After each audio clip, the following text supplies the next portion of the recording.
Buenas tardes, compañeros de ISAE Universidad, Grupo 64 en la licenciatura de Derecho y Ciencias Políticas. En el día de hoy voy a hablarles sobre la propiedad industrial y los derechos de autor en la materia de informática jurídica con la facilitadora Marixenia Gómez. Mi nombre es Vera Caballero.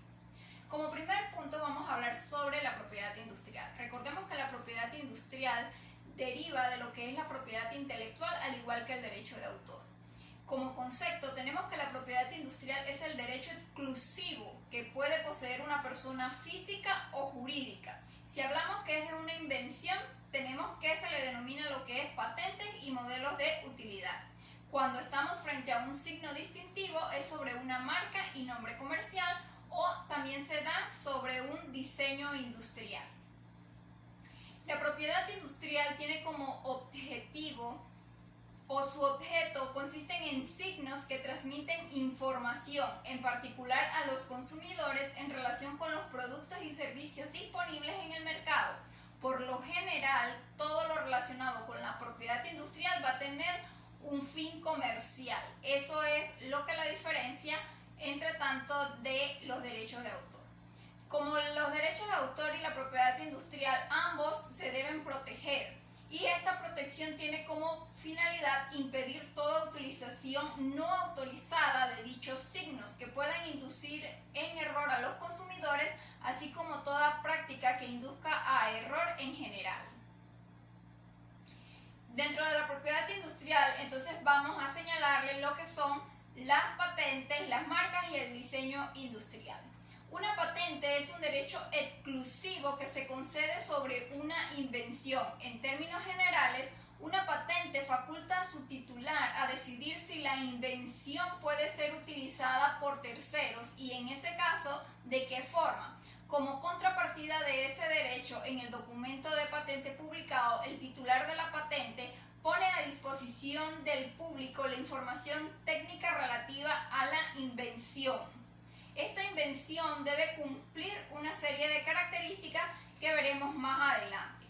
¿Qué tipo de invenciones pueden estar bajo una patente?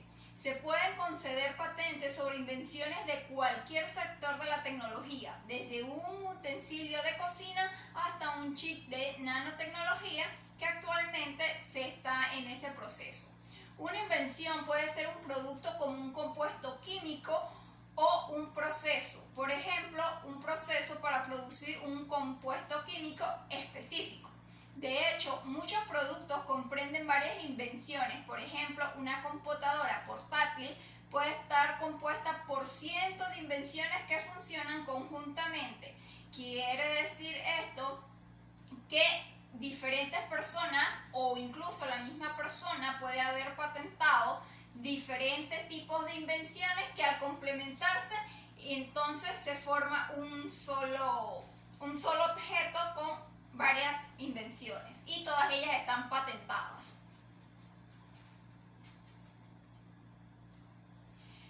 En principio, el titular de la patente goza del derecho exclusivo a impedir que la invención patentada sea explotada comercialmente por terceros. La protección por patente significa que una invención no se puede producir, ni usar, ni distribuir con fines comerciales, ni tampoco vender sin que medie el consentimiento del titular de la patente. Es por ello que es importante poder ingresar en el registro lo que es la patente.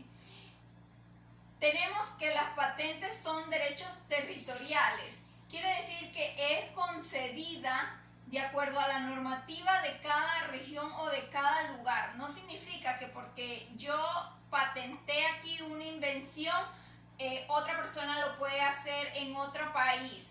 No, eso solamente cuando hablamos de derechos territoriales es del lugar en donde estamos. En este caso, Panamá, con la ley 35 del 10 de mayo de 1996, nos indica cómo nosotros podemos patentar una invención.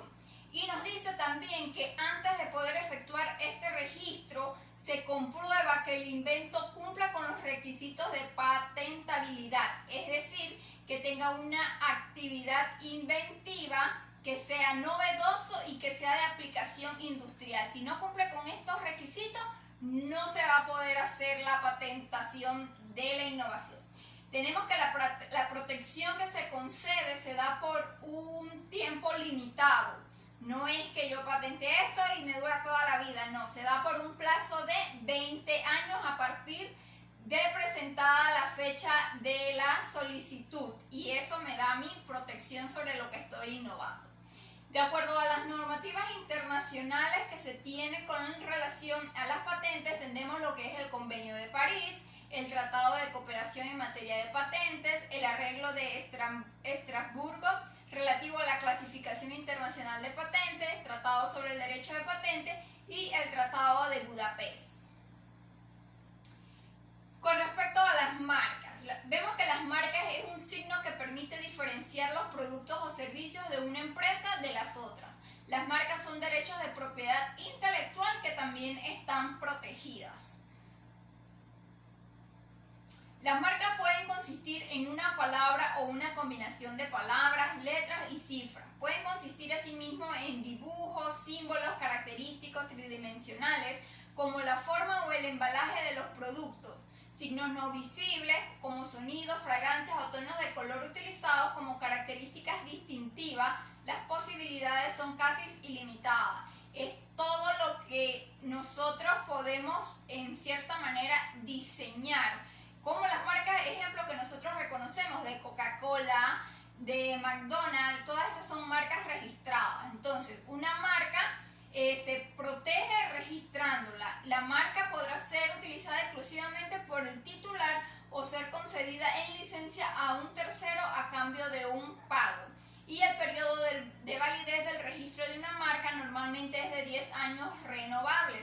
Y vemos que empresas como Coca-Cola, McDonald's, pues sucesivamente ellos siguen haciendo su prórroga de su marca para poder mantenerse porque son bien conocidos actualmente. La normativa internacional que regula lo referente a las marcas, administrada por la OMPI, que es la Organización Mundial de la Propiedad Intelectual, tenemos que está el Convenio de París, el Arreglo de Madrid, con respecto a las marcas, el Protocolo de Madrid, el Arreglo de Niza, Acuerdo de Viena, Tratado de Singapur sobre el derecho de marcas, Tratado sobre el derecho de marca y el Tratado de Nairobi sobre la protección del símbolo olímpico. Igual, la ley que les mencioné anteriormente es la que regula aquí en Panamá lo que son las marcas. También tenemos lo que es el diseño industrial, que el diseño industrial no es más que la secuencia de la patente y la marca. Quiere decir que yo hago un producto que es innovador, luego le doy una marca y posteriormente le hago un diseño industrial porque yo siento que con ese tipo de diseño yo voy a comercializar mejor esa innovación o ese artículo que yo fabriqué. Entonces a eso es lo que nos referimos cuando hablamos a diseño industrial. Posteriormente vamos a ver lo que es el derecho de autor. El derecho de autor en terminología jurídica significa que se utiliza para describir de los creadores sobre sus obras literarias y artísticas. Las obras que se prestan a la protección por derecho de autor van desde los libros, la música, la pintura, la escultura, las películas, programas informáticos, las bases de datos, los anuncios publicitarios, los mapas y los dibujos técnicos. Recordemos que desde el momento en que yo hago una creación o una obra, desde ese momento ya se cumple con los derechos de autor y está protegida, porque lo veremos más adelante con respecto al copyright y copyleft.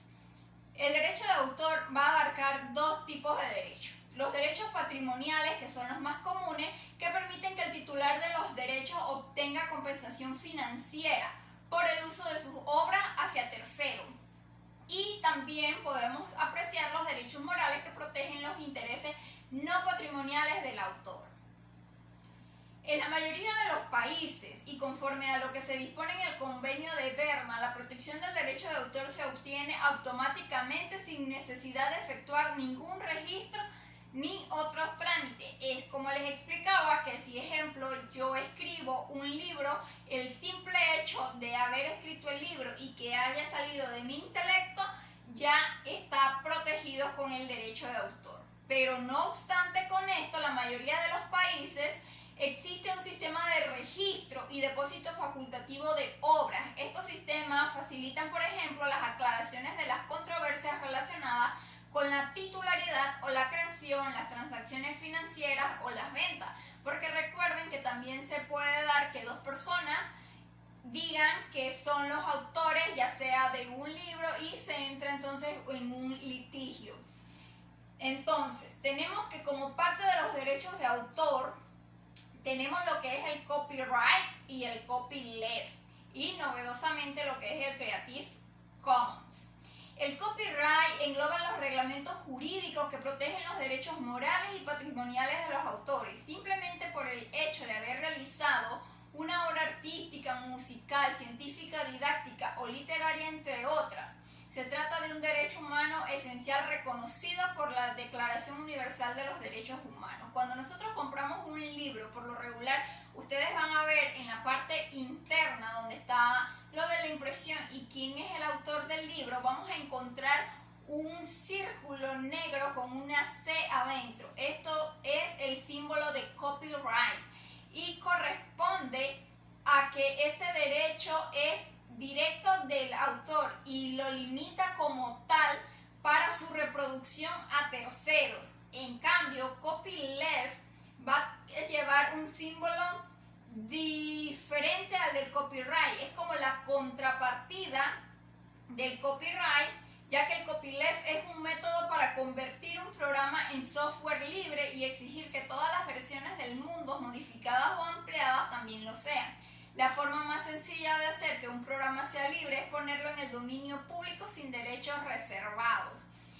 Como les decía, el copyleft lo que permite es como liberar en cierta manera la restricción que nos da el copyright con respecto a una obra. En este caso, si está en internet, pues ahora yo puedo copiar, yo puedo modificar gracias a esta licencia de copyleft. Lo único que me restringe en copyleft es que no le puedo dar un fin comercial y que su otra restricción es que no se puede restringir. Entonces, esta es una diferencia entre copyright y copyleft, perdón. Con respecto al Creative Commons, es una licencia nueva que ha estado circulando para crear un equilibrio entre esa limitación y sobre las ventajas del software libre. Y como ejemplo de ello tenemos lo que es Wikipedia, que vemos que son muchas personas pueden modificar, anexar dentro de esa materia o de esa página. Vemos que las normas internacionales que amparan lo relativo al derecho de autor, que no es más para equilibrar los intereses de quienes crean contenido con el interés público, porque recuerden que el derecho de autor, desde el momento en el que usted hace una pintura o usted compone una canción, esa es su manera, es su trabajo, es su manera de generar un ingreso. Entonces es importante que se pueda proteger para que usted pueda adquirir ese beneficio. Entonces tenemos lo que es el Tratado de Beijing sobre interpretaciones y ejecuciones audiovisuales, el Convenio de Berna para la protección de las obras literarias y artísticas, Convenio de Bruselas sobre la distribución de señales portadoras de programas transmitidas por satélite, el Convenio de Ginebra para la protección de los productores de fonogramas, el Tratado de Marrakech para facilitar el acceso de las obras publicadas, la Convención de Roma, el Tratado de la OMPI sobre derechos de autor, el Tratado de la OMPI sobre interpretación o ejecución de fonogramas. Por el momento eso sería todo. Muchas gracias, que pasen una feliz noche. Por favor, lávense las manos, cuídense, estamos en un momento muy difícil y crítico en nuestro país, pero juntos podemos. Quédate en casa.